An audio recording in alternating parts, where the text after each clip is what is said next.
The Kethvar hunting pack moved through the void like a school of metallic sharks, their biomechanical ships pulsing with predatory hunger.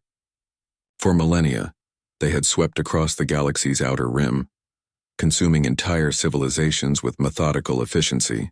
Their latest target appeared on the scanner arrays, a small blue-green world orbiting a yellow star, populated by bipedal creatures who had barely achieved interstellar flight. "Easy prey," chittered pack leader Zarthek, his mandibles clicking with anticipation. "These humans have no natural armor, no venomous claws, no acid sacs. Their ships are primitive metal constructs powered by chemical combustion. We will feast well tonight." The swarm descended toward Earth like a plague of locusts, expecting the usual sequence: orbital bombardment, terrified surrender broadcasts, then systematic harvesting of the population.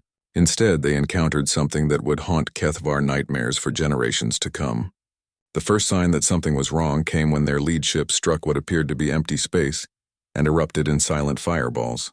The humans had seeded their orbital approach with invisible mines, not the crude explosive devices the Kethvar expected, but sophisticated fusion charges that turned entire vessels into expanding plasma clouds. "Impossible," hissed Zarthek. Their technology readings indicated primitive nuclear fission at best. The second shock came from the planet's surface. Instead of cowering in bunkers, the humans launched toward the swarm in ships that defied every tactical doctrine the Kethvar knew. These vessels didn't retreat when damaged. They accelerated directly at Kethvar cruisers and detonated themselves in acts of calculated sacrifice that sent shockwaves through the alien fleet. But it was the human ground response that truly unnerved the predators. When Kethvar drop pods breached the atmosphere, they expected to find helpless civilians fleeing in terror. Instead, they found something that made their predatory instincts scream warnings: an entire species that had evolved on a death world, where every day was a battle for survival. The humans called it Australia, and it was where First Spear Kethanol learned that not all prey accept their fate quietly.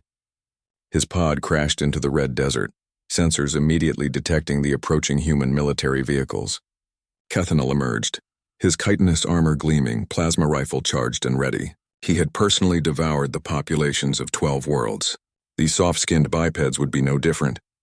The first human soldier he encountered was named Marcus Chen, though Kethanol would never learn this.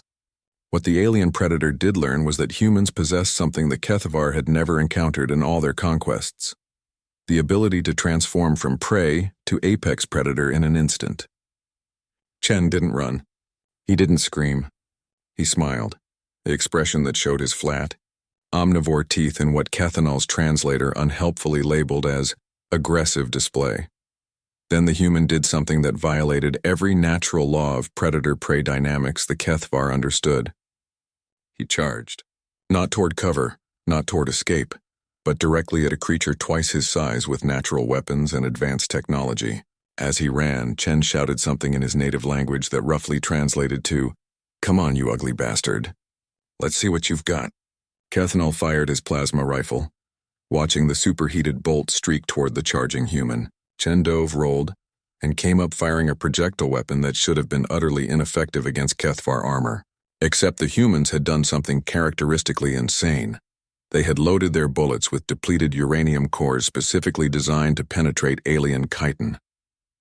The first round punched through Kethanol's shoulder plate. The second shattered his primary arm. The third went through his thorax and introduced him to a concept that Kethvar, as apex predators, had never experienced: the fear of becoming prey themselves. Across the planet, similar scenes played out as Kethvar ground forces discovered that humans had spent their entire evolutionary history learning to kill things that were bigger, stronger, and better armed than they were. These weren't the usual civilized beings who had learned to resolve conflicts through diplomacy and technology. These were descendants of creatures who had hunted mammoths with pointed sticks, who had looked at every dangerous predator on their world and thought, "I wonder how that would taste." The final lesson came when the human orbital defense platforms revealed themselves to be far more than they appeared. The humans had built their early space infrastructure under the assumption that they would eventually need to fight someone, and they had prepared accordingly. Hidden weapons platforms throughout the solar system lit up simultaneously, turning the space around Earth into a kill zone that made Kethvar technological superiority irrelevant through sheer overwhelming firepower. Zarthek watched his fleet dissolve around him as human weapons, crude by galactic standards but devastatingly effective, turned his ships into debris. The final insult came when a human communications channel opened on all frequencies. "This is Admiral Sarah Chen of the Terran Defense Force," came the voice in passable Kethvar. "Your invasion has failed. You have 30 of your time units to withdraw from this system, or we will demonstrate why humans became the dominant species on one of the galaxy's most hostile worlds." For the first time in Kethvar history, a hunting pack fled from its prey. As their surviving ships limped away from Earth's system, they carried with them a new understanding that would reshape galactic politics. Humans weren't prey that had accidentally achieved spaceflight.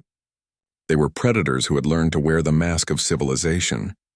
The galaxy would never underestimate Deathworlders again,